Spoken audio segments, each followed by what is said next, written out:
streets esocial media imo matinoswera tichiona kuti nyaya dziri kufamba sei. Nhasi hatisi mumastreets taita kudzifambira nyaya dzachona. Handiti tabva tatirege tinoona Ricky Fire tiri kukugamuchira zvepachannel yenyu.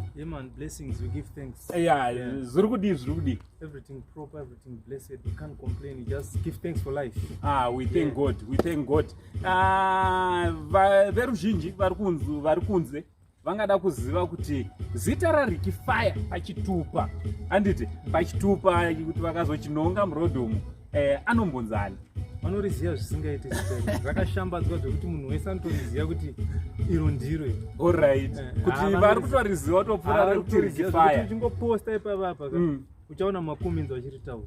Alright. So ngatiritaurei kumacomments vasingazive Ricky Fire tingoerenga mumacomments. Right. Tiri ipapo tichida kuti tidzoke kunyaya dzemumhanzi. Ricky Fire takamboita imwe interview panapa paSaint TV. Vasati vasina kuiona endai munocheka pafirst pinned comment yakanga iri live stream.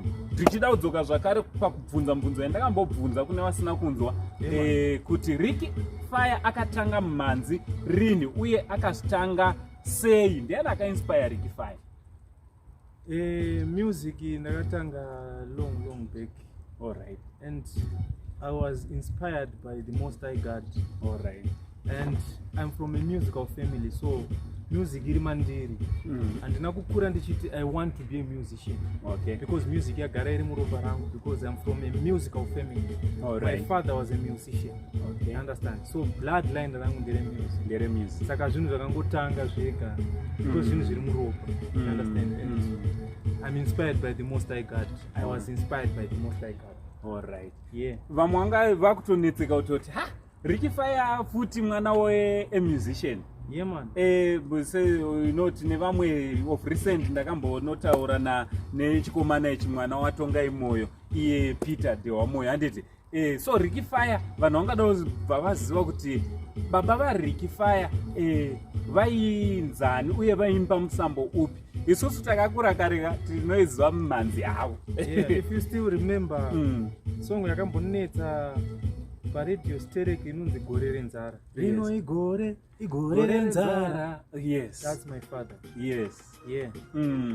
Kureva kuti zvinhu zvagara zviri muropa. Kuti una kumanikidza. Chisi chipo chekumanikidza. Zviri muropa. Boss tinowaziva vamwe kuti akangorova one hit obva atorova zvakadaro. No, sometimes it's not about talent. You understand? Because talent without hard work is nothing. Alright. You understand? So hard work and talent, if you combine the two, boom, you're there. Saka hard work ndo yakakosha Stereki because unogona kunge une talent but ukashaya hard work, talent iro rarishanda.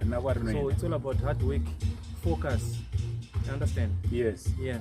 So tiri kuti Ricky Fire vangada kuziva zvakare kuti akura sei, because Ricky Fire ukataura pawakatanga kuimba uchitanga kubuditsa hauna unyanyochinja zvauri kubva pakutanga ndo as a Rastaman, you know, everyone knows I'm the smartest Rasta in town. Alright. Understand? Alright. So unogona kusaona kukura because you know cleanliness is next to godliness. Alright. And Ricky Fire vasingazive Ricky Fire in person zvavanofunga zvizhinji zvine zviri wrong about Ricky Fire. Okay. Saka nhasi munogona kuziva kuti Ricky Fire haite madrugs.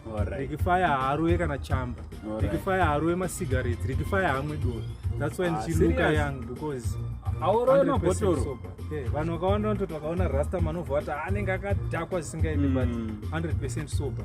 Alright. Ndo zvisingaziva vanhu vakawanda. Aiwa ipapo tinototi makorokoto because vashoma vanokwanisa kuya pachena vachitaura kuti nini handibate zvese. I don't do that. Especially ndichibva ndada kutopinda kumhanzi yako pane song yako iri kupisa izvo zvanhasi zvane nguva ndichigaya kuda kutaura nyaya dzimwe pfungwa dzichiti maya vanogona kukufaya ndarovera moyo kudombo saka handisi kuda hondo mageto yoti siyai dombo beta chalisi siyai dombo unogona kupera nemutoriro kuurayiwa nemutoriro unokongorwa nemutoriro nemutoriro. Right, muri kuinzwa message. Say no to drugs. Muri kuinzwa message, handiti. Yeah, Message yekuti say no to drugs.